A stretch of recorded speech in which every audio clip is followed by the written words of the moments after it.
देश में जल्दी लोकसभा चुनाव होने हैं और इन सब के बीच वरिष्ठ अधिवक्ता हरीश साल्वे, पिंकी आनंद, इन सब के साथ 600 वरिष्ठ वकीलों ने सीजेआई चंद्रचूड़ को, डीवाई चंद्रचूड़ को चिट्ठी लिखी है, जिसमें उन्होंने खास करके जो न्यायपालिका की साख को गिराने की कोशिश की जा रही है देश के अंदर ही, देश के लोगों के जरिए, नेताओं के जरिए, उसका जिक्र किया है। अब बड़ी बात इन सब के बीच ये है कि यही जो खत लिखा गया है उसी को अब कोट करते हुए सोशल मीडिया एक्स के ऊपर प्रधानमंत्री नरेंद्र मोदी ने अपनी बात रखी है।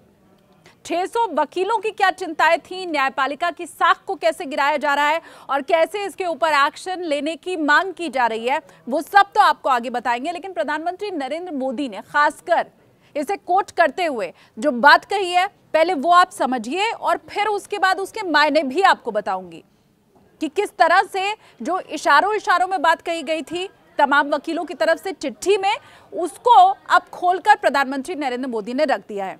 कोट करते हुए प्रधानमंत्री ने यह लिखा कि दूसरों को डराना धमकाना कांग्रेस की पुरानी संस्कृति है। 5 दशक पहले ही उन्होंने प्रतिबद्ध न्यायपालिका का आह्वान किया था।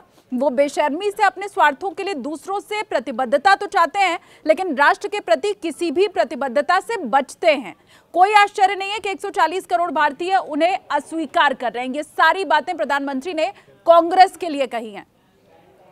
अब बड़ी बात यह है, जैसा मैं आपको कह रही थी कि 600 वकीलों ने जो चिट्ठी लिखी थी उसमें किसी के नाम का जिक्र नहीं किया गया था, किसी पार्टी का नाम नहीं लिखा गया था। हाँ, इतना जरूर कहा गया था कि कैसे न्यायपालिका की साख गिराने की कोशिश की जा रही है, कैसे ये राजनेता सुबह तो किसी का विरोध करते हैं, सुबह किसी दूसरे नेता के बारे में बुरा भला कहते हैं और रात होते होते तक कैसे उसी का गुणगान करना शुरू कर देते हैं।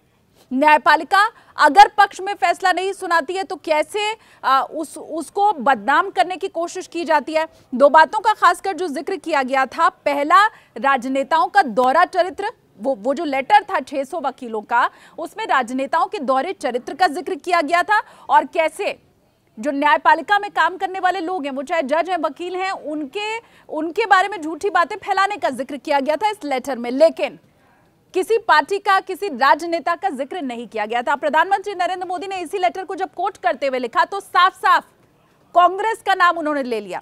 स्पष्ट तौर पर प्रधानमंत्री की तरफ से यह कहा गया कि कांग्रेस खासकर न्यायपालिका की साख को गिराने में जुटी हुई है। तो वो बात जो तमाम वकील, देश के बड़े अधिवक्ता, 600 वकील कहने की कोशिश इशारों में कर रहे थे, उसे खोलकर प्रधानमंत्री नरेंद्र मोदी ने रख दिया और यह भी कह दिया कि जनता इस बात को समझती है और इसीलिए जनता नकार रही है। कांग्रेस को जो नकारा जा रहा है देश में, उसके पीछे एक बहुत बड़ा कारण यह भी है। आज जो लेटर लिखा गया था वकीलों की तरफ से, उसमें उन्होंने इस बात का जिक्र किया था कि जब चुनावों का वक्त आता है तो ये लोग ज्यादा सक्रिय हो जाते हैं। 2019 में भी ऐसे ही हमने देखा था। अब 2024 का चुनाव नजदीक है, एक बार फिर से वही चरित्र दोहराया जा रहा है और प्रधानमंत्री नरेंद्र मोदी ने यह लिखा कि जनता इस बात को समझती है, इसीलिए कांग्रेस को नकारा जा रहा है। तो वो बात जो ये वकील कहने की कोशिश कर रहे थे, और शायद जब आपने सुनी होगी वकीलों की बात तो आपने ये सोचा होगा कि ये किसका जिक्र कर रहे हैं। अच्छा, ये सारी बातें इस वक्त जो सामने आई हैं, चाहे वकीलों का लेटर हो या प्रधानमंत्री का कोट करके इसे लिखना, ये ऐसे वक्त में जब इस समय देश की अदालतों में सारे हाई प्रोफाइल मामले चल रहे हैं, जितने बड़े मामले हैं, बड़े राजनेता हैं उनसे जुड़े हुए मामले चल रहे हैं, उनके भ्रष्टाचार से जुड़े हुए मामले चल रहे हैं।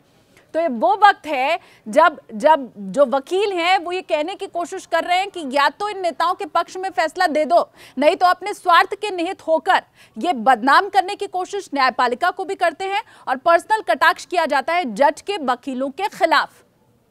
तो प्रधानमंत्री नरेंद्र मोदी ने स्पष्ट तौर पर कांग्रेस का जिक्र करके, उसका नाम लेकर यह बता दिया कि इसके पीछे असल हाथ किसका है।